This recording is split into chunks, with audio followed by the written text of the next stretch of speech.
আজকের এই পূর্ণ পবিত্র জন্মদিনে সর্বপ্রথমে আমি সমস্ত ভক্তবৃন্দকে আমার জয়গুরু সম্ভাষণ জানাই। আমি কবিতাটা পাঠ করার আগে প্রণাম জানাই পরমারাধ্য শ্রী শ্রী বামুনি শ্রীচরণে, প্রণাম জানাই শ্রী শ্রী মামনির শ্রীচরণে, শ্রী শ্রী আশ্রম মাতার শ্রীচরণে এবং নিখিল বিশ্ব অখণ্ড সংঘ প্রধান শ্রী শ্রী দাদামণির শ্রীচরণে। এটা আমি লিখেছি, জানি না আপনাদের ভালো লাগবে কিনা, তাই ভাবছিলাম জন্মদিনে পড়ে শোনাবো।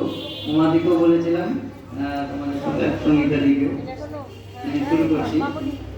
পূর্ণ পৌষ মাসের এক মঙ্গলবারে জন্ম নিলেন এই জগৎ সংসারে শ্রী শ্রী স্বামী সর্বানন্দ পরমহংসদেব, যিনি মোদের প্রাণ প্রিয় গুরুদেব। পিতামহ পুণ্যশ্লোক হরিহর গঙ্গোপাধ্যায় ছিলেন তপস্বী ও গভীর ছিল তার আত্মপ্রত্যয়। পিতা ছিলেন পুণ্যশ্লোক সতীশচন্দ্র গঙ্গোপাধ্যায়, যার খ্যাতি ছিল সাধক কবি রূপে শেখায়। অতীব ভক্তিমতী ছিলেন মাতামহী গঙ্গামণি দেবী, সাক্ষাৎ অন্নপূর্ণা যেন মাতা মমতা দেবী। চাঁদপুরের গাঙ্গুলি পরিবারের মস্ত সুনাম, সবাই তপস্বী, দয়ার সাগর যেন ব্রজধাম। বঙ্কিম গঙ্গোপাধ্যায় ছিল পূর্বাশ্রমের নাম, হলেন মোদের বাবামণি, তাহারে করি প্রণাম। কলকাতায় তার আশ্রম, নাম গুরুধাম, ভক্তবৃন্দের কাছে তাহা মহাতীর্থ ওঙ্কার ধাম।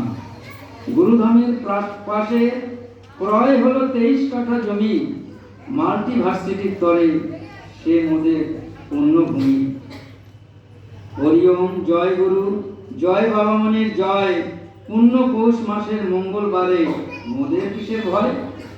পৌষ মাসের মঙ্গলবার সবার প্রাণ প্রিয়, জন্মোৎসবে মেতে সবাই হয় সক্রিয়। হরি ওম কীর্তনে জগৎ মাতায়, তপবন সম পরিবেশ সমবেত উপাসনা। তাই প্রার্থনা ভক্তবৃন্দ সবার, মঙ্গলবার এসো ফিরে প্রত্যেকবার হরি ওম জয়।